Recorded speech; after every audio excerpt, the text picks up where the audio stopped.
We see people reading books everywhere. Each and every one of us has definitely picked up at least one book in our lives. Books are presented to us as a source of information ever since our childhood. But when we become adults, we don't always continue reading those books. Some reasons are I don't have time, it's boring, it's too big, it's not fun,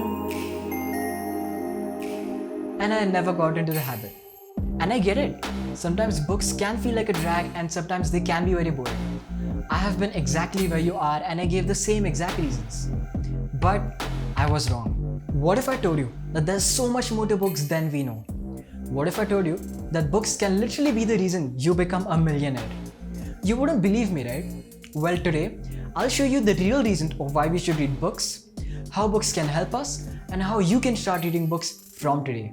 The average running speed of an elite athlete is 26 miles per hour or 41 kilometers per hour. But do you think that they reached that speed overnight? No. They had to train their whole lives for running a distance of 100 meters in less than 15 seconds. They weren't born with the skills needed to run. They acquired them with a lot of hard work, practice and dedication. So if you think about it, a reader isn't really that much different from a sprinter. A reader reads fast while a sprinter runs fast. That too takes time and practice to achieve. But it's not as long as you might think. That's what she said. Bill Gates, one of the most influential people on the planet, reads roughly 50 books every year. That's almost one book every week. And Elon Musk, the CEO of companies like SpaceX and Tesla, reads 80 to 90 hours a week. That's a lot of hours. There's a popular anecdote among flight attendants who noticed that the passengers in economy were always watching movies and playing games. In business class, they were always on their laptops and working on something.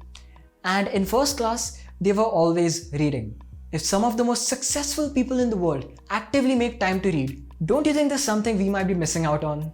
Apparently, the practice of reading books improves a lot of things, including vocabulary, thinking skills and concentration. But it also improves empathy, social perception and emotional intelligence. For years, reading was the only form of personal entertainment, and luckily, its benefits have also survived right along with it. But even after all that, reading might not be fun to you. So how do we make it fun? To be honest, in order to read a book, you don't even have to read it. You can literally get to know every single thing in a book without reading a single word from it. How? Audiobooks. You don't even have to dedicate time to actively listen to an audiobook. Just put one on while you're driving or doing your chores. But it might increase the time it takes you to finish a book because our brain can handle reading at 1000 words per minute, but it can't handle listening to someone talk at that speed. It's still a very good way of getting knowledge if you don't like reading books. If you do want to read books, but don't want to spend a huge amount of money on them, ebooks are the way to go. You can have hundreds of them stored in the back of your pocket, and they're also very cheap. Now, Kindle is an app for ebooks that allows you to highlight text, find the meanings of difficult words, and also add bookmarks, which is pretty sweet. And the last one is the good old physical book. Ebooks and audiobooks are amazing, but these give you something that they don't. And that is the unique feeling of holding a fresh book in your hand and smelling it for the first time. That might sound a little weird if you've never done that before, but trust me. Also, an important point, if you are a new reader or thinking of becoming one, please don't damage books because it actually harms the overall quality of the book and it also just looks bad.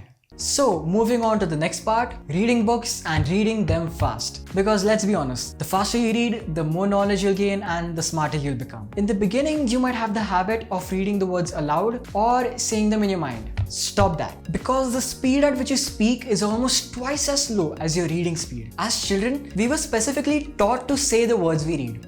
But if you want to read faster, this will greatly affect that. So instead of saying the words, understand them. When I show you this word, do you actually say it? No. You just look at it, process it, and an image of a cloud pops up in your head. Now just do the same with the words in a book. And while doing it, it'll feel a little bit like watching a movie. When I implemented these changes, I was able to read at a speed of 440 words per minute with a comprehension of around 75%. That was pretty much double my old reading speed and also an increase in my comprehension. If you prefer listening to audiobooks, you can just increase the speed as long as you can understand what the narrator is saying. If you are a new reader, I would suggest going for novels rather than psychological or self-help books. This is because it might be easier to visualize what is written. Now, you don't have to follow everything I say word for word. Read whatever you feel like reading. But here are some of my favorite books in no particular order.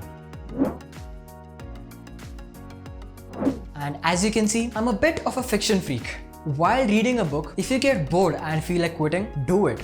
And I'll tell you why. After you put down that book, pick up another book, and chances are that you'll really like it and finish it in a matter of 3 days. Now, because you put down that book, you were able to pick up another book, finish it and finish it fast. Not only did that save you time, but it also helped you find out what kind of books you like. And it's okay. You're not supposed to like every single book that you read, just like you're not supposed to like every single thing that you eat. It's a matter of what you feel like reading and what you don't. After watching this video, I hope that maybe you feel like picking up a book and giving it a read, because I promise you, there is so much more to gain than there is to lose. So, for just 15 minutes a day, put down your phone and pick up a book. I hope you enjoyed this video. So until next time, happy learning.